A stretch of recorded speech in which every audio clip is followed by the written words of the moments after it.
Vice Presido Shettima don land for London to represent Presido Bola Ahmed Tinubu as him go pay condolence visits to the family of former Presido Muhammadu Buhari. VP Shettima meet Buhari family and send Presido Tinubu message of sympathy give them. He still go visit Malam Mamman Daura, wey be Buhari nephew, wey dey recover for hospital for London. I hear, Baba, as the instance of President Bola Ahmed Tinubu to come and fiercely identify with the family in this period of grief.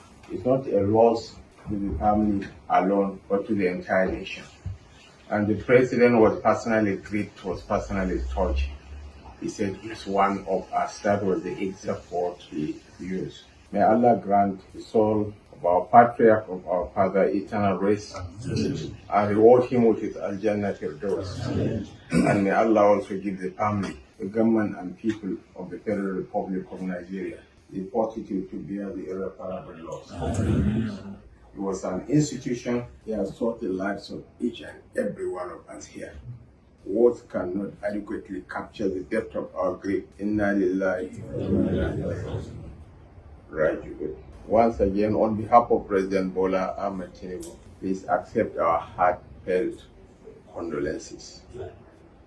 All these visits happen as them they wait to finish all the necessary paperwork and arrangements to carry Buhari body come back Nigeria. VP Shettima no go alone as him carry Chief of Staff to the Presido, Femi Gbajabiamila, Borno State Governor, Professor Babagana Zulum, Minister of Foreign Affairs, Ambassador Yusuf Toga, and Deputy Chief of Staff, Senator Ibrahim Hassan Hadija, follow body. Make una no forget say, as we see am, na so we dey talk am. We know they take blame, but he Femi Onosimo, TMC News.